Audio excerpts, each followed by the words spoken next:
Hello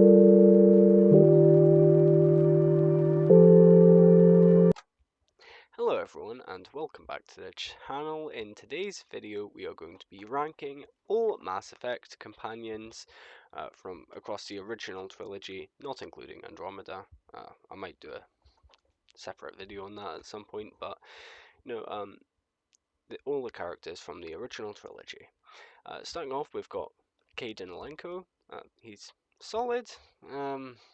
Honestly, I never really choose him. I personally prefer Ashley as a companion. To each their own. There's nothing wrong with him. He's not a horrific choice, but he's also not the best choice in my opinion. And as I've just ranked him, I feel it's only right that I also rank Ashley, and honestly, she's alright. No, she's better than alright. She can't be S tier though, because in the second game she is a bitch, but I mean, it does make sense. Obviously, in the first game, Cerberus are horrendous. Turns out Cerberus are always horrendous, obviously, by the end of the franchise, but it's okay.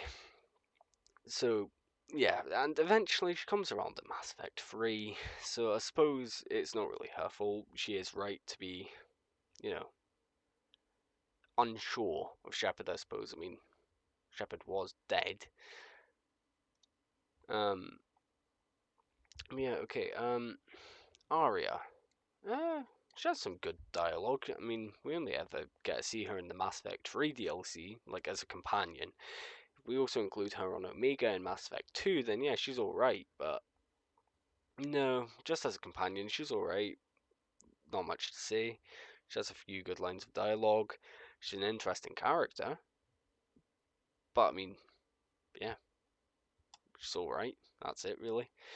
Garrus. Garrus is probably one of my personal favourites.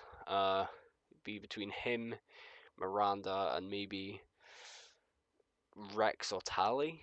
Uh, in my opinion, they're some of my favourites. Miranda's definitely my favourite from the second one, specifically from the second one. Like introduced in the second one. But no, Garrus has got to be right up at the top of the list. My personal favourite character, I think, above all else. Yeah, not much else to say. He's got really great storyline. It's really interesting interacting with him in all three games. And overall, he's just really chilled. I mean, everyone has to love Garrus. If you don't, then, well, honestly, get your head checked. Grunt. Grunt's pretty good. I mean, he's introduced in the second game as basically Rex from Wish, but in the third game, well, he does, grow on me, I suppose, as the game progresses. But Rex is better. But no, he's pretty good in the third game. Obviously, he helps with the Rachni Queen. In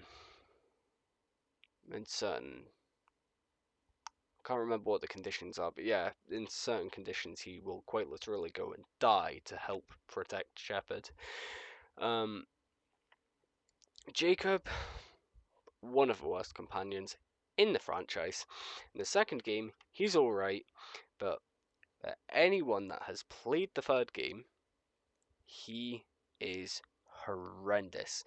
Realistically, without giving too many spoilers away, if you choose certain paths with Jacob, they are just straight up not addressed in the third game. They are just completely ignored, as if it didn't happen, which just isn't the case with other characters. I don't know why there was such an oversight, but yeah, no, it just really, really not good in my opinion.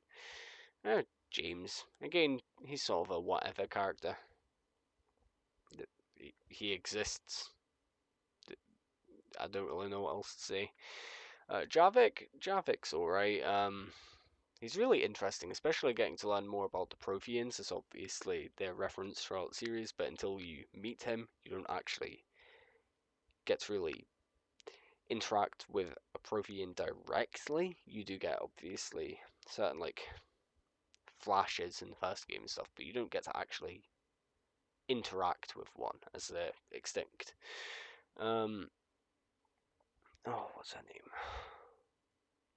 She's an assassin or something. No, she's thief. Kitsune or something. I don't know, something like that. Above Jacob, as there are very few characters that are down as low as Jacob. Pretty much no one else sucks as bad as Jacob sucks. Really do not like Jacob. He was alright when I first played the second game. After getting onto the third game, no. He's just the worst. But I can't even remember her name just because, well, there's not much you can do with her other than her missions and taking her along. There's nothing else. Like, you can't go and speak to her. Where throughout the games, if you just go and speak to your crew on the ship, they will all speak to you. She won't, and neither will Zaid. Like, they both go into that tier. Not because they're bad characters, but you just don't really get to know them as well as you get to know some of the other characters. Liara, she's got to be right up top. She's got to be one of the best ones. I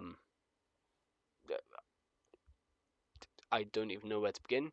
She's just an amazing character, same as Garrus. Has so much depth to her. The DLC in the second game with her, yeah, it's just, she's a really good character. He just gets shot by Miranda. That's the most notable thing about him. He dies. He also tries to screw over Shepard. So, yeah. Nothing else I can say. She's not really a companion, is she? Is that not just a person that you can speak to?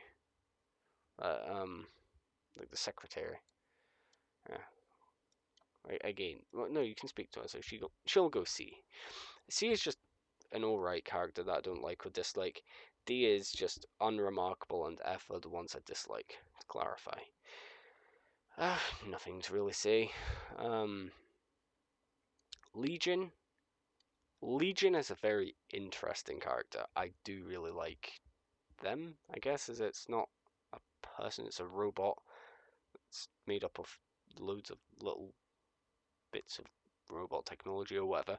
So he's cool. Yeah, Legion's cool. Not really much more to say. Morden, without giving spoilers, his role in the third game is truly amazing. If you have him help to cure the genophage, he may seem a bit abrupt and eccentric and unlikable at first, but if you just give him a minute, he's a pretty good character, especially like say in the third game. Yeah, I won't say more than that in case anyone hasn't played the franchise and is just wanting to get a rough idea of who's the best and who to maybe, spend more time with, take on missions. Miranda, S tier in my opinion. Very controversial, I know a lot of people are not big on Miranda, but I think she's a really good character. I think she's rough around the edges at first, but if you do actually put in the time to get to know her, she's really good, and as a squad mate, she's got some really good biotic abilities. Yeah, she's good. Morinth. Ooh. Well, it's not that I dislike her. It's I prefer Samara. And obviously, you can only have one or the other. 100%. I mean, there is that one funny way that you can die with her, without giving spoilers again. You can die because of her. It's funny. But, yeah, other than that, she's an interesting character, but not a character I ever personally take with me on any of my like playthroughs. Really, like Renegade Paragon, it doesn't matter. I don't typically go for her. Can't even remember her name. She's sort of whatever. She's like Arya, but she only appears in one specific mission. So again, just whatever. Grunt, of course. No, not Grunt. Shit, Rex. I don't know how I said Grunt. Uh, Rex, one of the best characters. Enough said. He is genuinely amazing. Um, Again, his role in the third game, his role in the first game, like his anger, when he discovers what's happened with Genophage and some consequences of what can happen if he's poorly dealt with in the first game, which is a bit of a pain in the ass for anyone that has not prepared for that, of course. But overall, he's a great character. Samara's A tier. Like,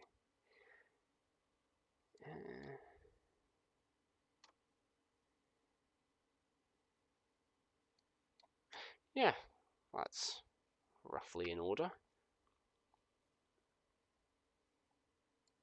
Mm, yeah, around there, right? Yeah, Grunt is he's a great character.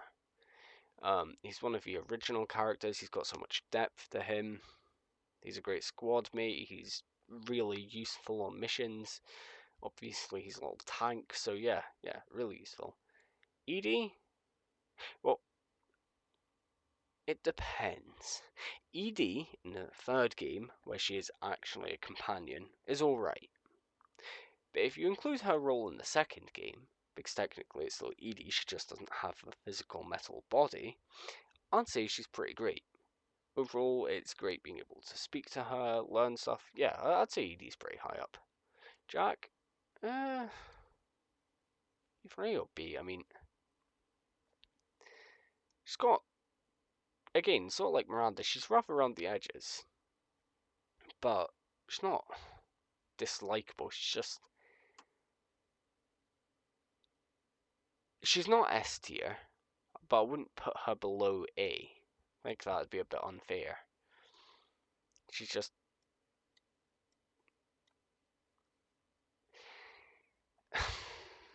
she's got a really interesting backstory, but I just don't typically on any of my runs tend to pick her or choose her above any of the other characters that I've ranked above her.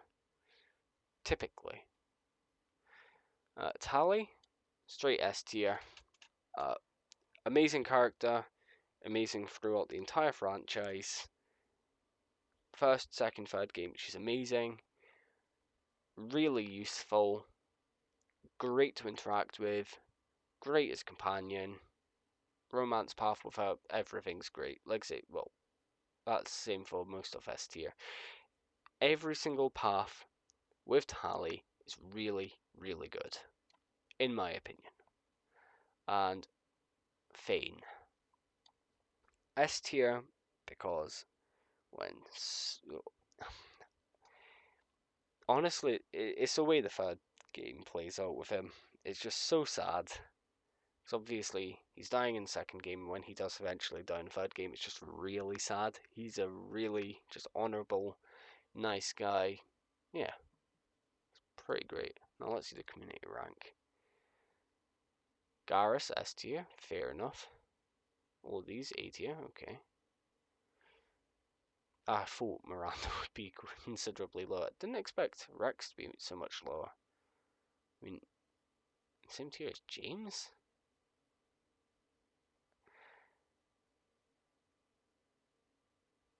In my opinion, this right here is a fucking horrendous list.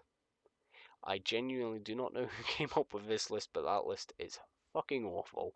You can disagree with my list all you want. You can maybe bump people up or down a few tiers, but this is just the most shit list I have ever seen. Not even joking. Anyway, on that note, thank you for watching. Please do remember to like and subscribe.